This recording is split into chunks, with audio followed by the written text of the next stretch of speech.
So ours is a little different because we just went and we're a little more open on here. But our panel really was, and we're taking into account the keynotes too, but it was about disparities, fairness, and equity, and what do we do about that? So when we first started talking about it, we were talking about equity as should be a part of all of what we do, thinking about that. Remembering that health disparities were here before AI. AI doesn't cause them, AI just highlights them, so we need to be able to, oh, sorry, thank you, sorry, is that better? Remember that when we're talking about AI and we're talking about these integrated diagnostics, these are very complex algorithms. They're complex data. They're not something humans can do. You know, humans do lots of things well, but doing all this complexity over time is a real challenge. So that's where it goes beyond human abilities.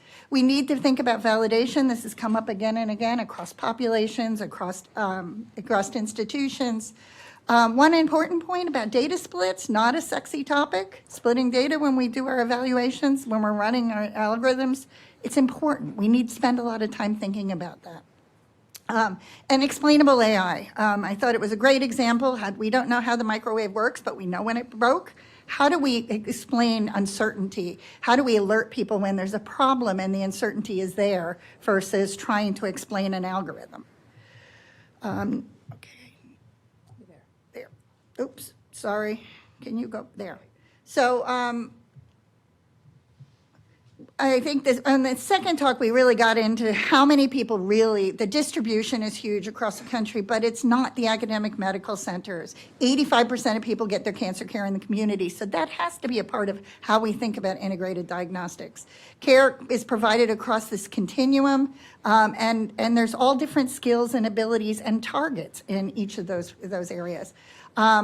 We know that movement from academia to the community is a slow process, and who's going to do this? Who's going to talk about this? And this has come up again and again, and I think our keynotes also touched on this. How do we think about what are the staff resources? How do we think about that, and how do we deal with it? Remember, the translation from research to practice is slow. I thought it was 16 years, and now it's at 17, so it's totally discouraging because it's taking too darn long. We can do better.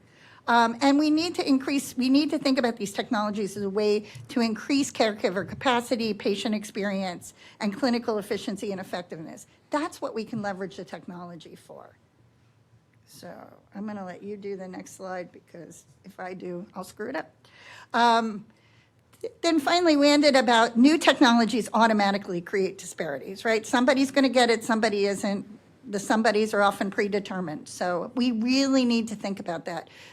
We do spend more than other countries. We know that, but our outcomes are not what they should be. Disparity covers more than just race. And I think that's an important thing. We think about that when we're doing our analytics, but there's all these sociopolitical vectors that that are involved in this. Racial minorities and the poor have poorer outcomes, and there's many, many, many reasons for that, and that comes up again and again in all of this. Many people receive unnecessary care. We don't often think about the unnecessary care piece, but integrated diagnostics is a way to get there. Implementation and dissemination are a key here. We need more diverse genomic data. We're all talking about that, but it's also to reduce ineffective treatments. Some common interventions need to be retired. I love this, that we were actually thinking of getting rid of things. Integrated diagnostics, that gives us a pathway to get rid of some of the things we do that we don't need. And making sure to study markers that are more than race again. Next slide, please.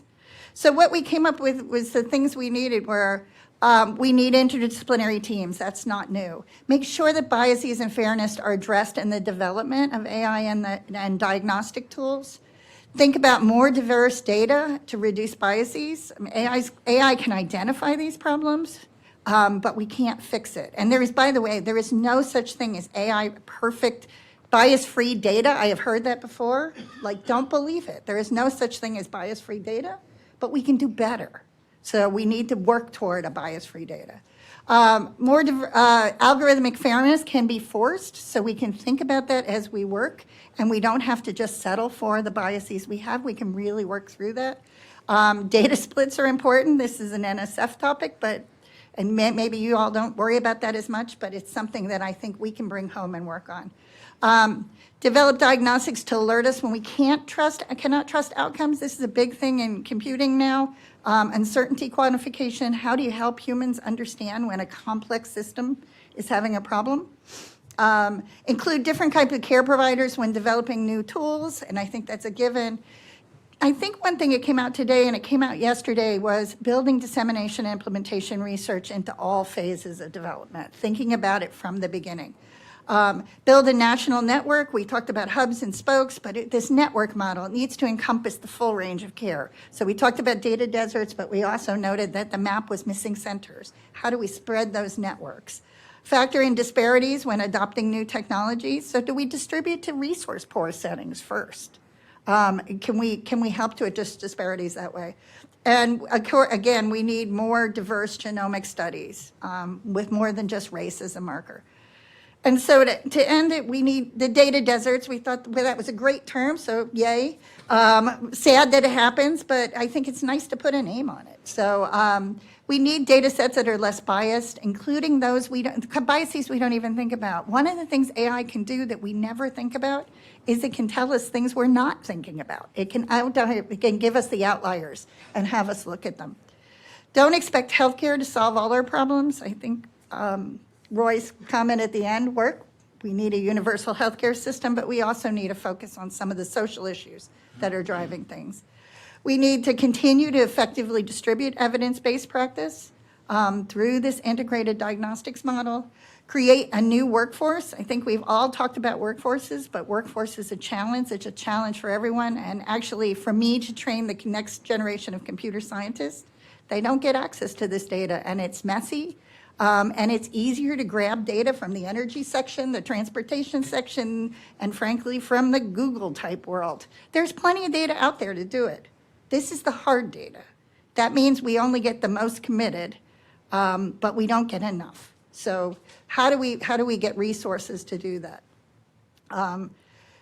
We have to ensure that the appropriate technologies don't increase disparities, make sure that they're reducing them, and I think that's not an after the fact. Can't tell you how many articles we've all seen it says, oh, by the way, those getting it are those that need it the least. We need to think about that from the beginning. Advance the speed of research for integrated diagnostics. We don't want to be building this plane as we're flying it. I think that was a great metaphor. Let's increase speed of this. And again, that question at the end was really good. Do we need this for prevention and screening?